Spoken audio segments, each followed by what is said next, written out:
Urwandiko rwanditswe na Yakobo igice cya 5. Ngaho yemwe batunzi mwe, nimurizwe muborozwe n'ibyago mugiye kuzabona. Ubutunzi bwanyu buraboze, n'imyenda yanyu iriwe n'inyenzi. Izahabu zanyu n'ifeza zanyu ziriwe n'ingese. Ingese yazo niyo izaba umugabo wo kubahamya. Izarya imibiri yanyu nk'umuriro, mwabitse ubutunzi bwanyu mu minsi y'imperuka. Dore ibihembo by'abasaruzi basaruye imirima yanyu, ibyo mwabimishije uburiganya birataka. Kandi umuborogo w'abo basaruzi winjiye mu matwi y'Uwiteka Nyiringabo. Mwadamarariye mu isi mwishimira ibibanezeza bibi, mwihagije mu mitima ku munsi wo kurimbuka. Umukiranutsi mwamuciriyeho iteka, muramwica atabarwanya. Nuko bene data, mwihangane mugeze aho umwami Yesu azazira. Dore umuhinzi ategereza imyaka y'ubutaka y'igiciro, ayirindira yihanganye, kugeza aho azabonera imvura y'umuhindo n'iy'itumba.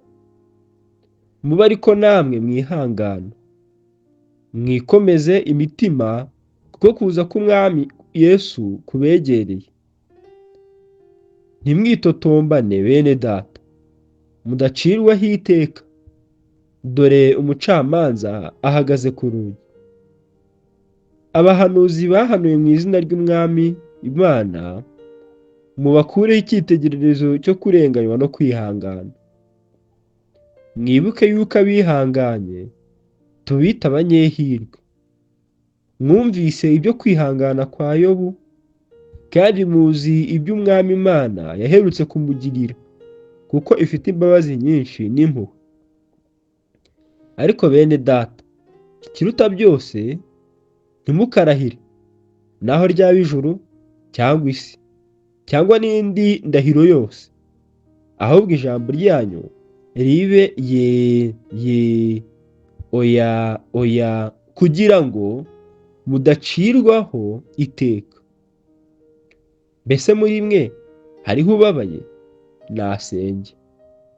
Hariho unezerewe? Naririmbire Imana. Muri mwe hariho urwaye?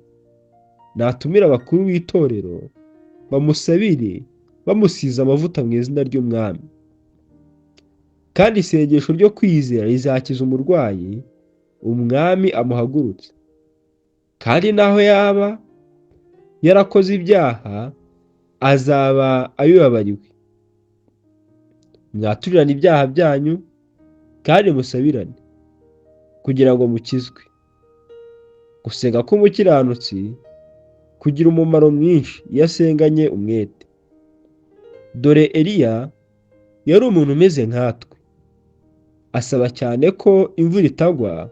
Imvura imara imyaka 3 n'amezi 6 itagwa. Arongera arasenga, nuko ijuru rigusha imvura, ubutaka bumeza imyaka yabo. Bene data, nihagira umuntu muri mwe uyoba avuye mu kuri, undi akamuyobora, mumenye yuko uyobora umunyabyaha akamukura mu nzira ye yayobeyemo, azakiza ubugingo urupfu, kandi azatwikira ibyaha byinshi. Amen.